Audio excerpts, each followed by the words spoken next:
हमारे समाज में सांपों के प्रति कई तरह के अंधविश्वास और भ्रम फैली हुई है। हमारा साहित्य, हमारी फिल्में और हमारी अनधार्मिकताएं इनको कम करने की बजाय और बढ़ाने का काम कर रही है। आज हम इस वीडियो में संसार के सांपों से जुड़ी हुई कई मान्यताओं और अंधविश्वास को वैज्ञानिक दृष्टिकोण से परखेंगे। तो पहला पॉइंट, क्या सांप दूध पीते हैं? सांपों से जुड़ी हुई हमारी प्रथम मान्यता यह है कि सांप दूध पीते हैं। यहाँ तक कि हम नाग पंचमी और अनेक अवसरों पर सांपों को दूध पिलाते भी हैं। तो क्या यह वैज्ञानिक दृष्टिकोण से सही है? तो इसका जवाब है नहीं। हाँ जी, यह वैज्ञानिक दृष्टिकोण से पूरी तरह गलत है। जीव विज्ञान के अनुसार सांप पूरी तरह से मांसाहारी जीव होते हैं। ये मेढक, चूहा, पक्षियों के अंडे व अन्य छोटे छोटे जीवों को खाकर अपना पेट भरते हैं। दूध इनका प्राकृतिक आहार नहीं है। सपेरे को जब भी सांपों को दूध पिलाना होता है ना, तो वह उन्हें भूखा प्यासा रखते हैं। भूखे प्यासे सांप के सामने दूध लाया जाता है तो वो इसे पी लेता है, लेकिन यह कभी कभी सांपों की मौत का कारण भी बन जाता है, क्योंकि कई बार दूध सांपों के फेफड़ों में घुस जाता है, जिससे उसे निमोनिया हो जाता है। उसकी दर्दनाक मौत होती है। इसके वजह से सांपों के शरीर में दूध को पचाने वाला कोई एंजाइम नहीं होता, कोई पाचक रस नहीं होता, इसलिए सांप दूध को पचा नहीं सकता। इसलिए सांप दूध को नहीं पी सकता।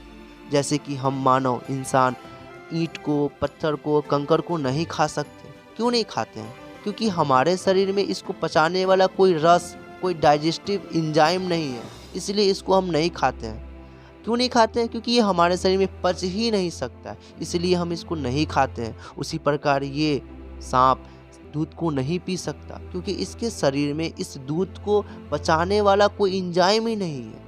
तो ये क्यों पिएगा, है ना? और ये इसको ज़बरदस्ती, सपेरे लोग जो होते हैं, इसको ज़बरदस्ती भूखे प्यासे रख कर तो वो पिएगा ही, भूख को मिटाने के लिए पिएगा ही, वो खाएगा ही वो ऐसा चीज़ सब, जिसकी वजह से उसकी मौत हो जाती है। वो भी बुरी तरह, एकदम दर्दनाक मौत हो जाती है।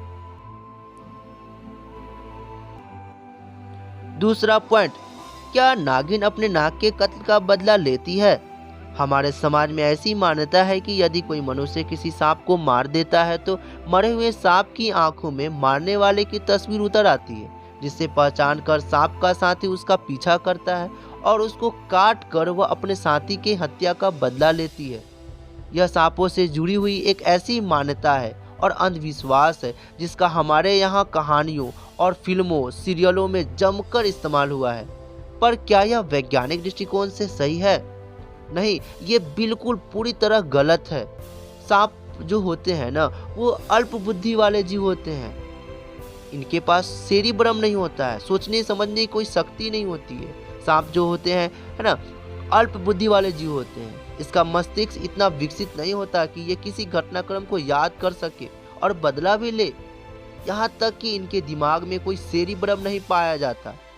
जीव विज्ञान के अनुसार जब कोई सांप मरता है तो वह अपने गुदा द्वार से, एनस से एक खास तरह की गंध छोड़ता है, जो उस प्रजाति के अन्य सांपों को आकर्षित करती है। इस गंध को सूंघकर अन्य सांप मरे हुए सांपों के पास आ जाता है, जिन्हें देखकर हम ये समझ लेते हैं कि सांप बदला लेने आया है। ठीक है। तीसरा पॉइंट, क्या सांप बीन की धुन पर नाचते हैं? खेल तमाशा दिखाने वाले कुछ लोग सांपों को अपनी बीन की धुन पर नचाने का दावा करते हैं, जबकि ये पूरी तरह से अंधविश्वास है, क्योंकि सांपों के पास तो कोई कान होता ही नहीं है। दरअसल सांपों की नज़र ऐसी है कि वह केवल हिलती डुलती वस्तुओं को देखने में ही अधिक सक्षम है, बजाय स्थिर वस्तुओं को। सपेरे की बीन को इधर उधर लहराता देखकर नाग उस पर नजर रखता है और उसके अनुसार ही अपने शरीर को लहराता है, और लोग समझते हैं कि सांप बीन की धुन पर नाच रहे हैं। चौथा पॉइंट, क्या सांपों के पास कोई मणि होती है? सांपों से जुड़ी हुई एक अन्य मान्यता यह भी है कि मणिधारी सांप होते हैं, यानी सांप के सर के ऊपर एक चमकदार, मूल्यवान और चमत्कारी मणि होती है।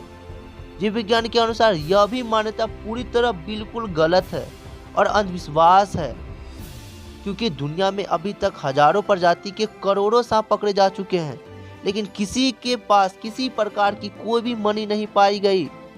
तमिलनाडु के इलूरा जनजाति के लोग जो सांप पकड़ने में माहिर है, वो भी मणिधारी सांप के होने से इनकार कर रहे हैं और करते हैं। सांपों से जुड़ी हुई और भी बातें हैं, और कुछ अंधविश्वास भी है जिसको हम लोग नेक्स्ट वीडियो में देखेंगे। जैसे कि क्या सांप के पास 2 मुंह होते हैं, क्या सांप उड़ सकते हैं, क्या सांप के पूर्वजों के पास पैर थे।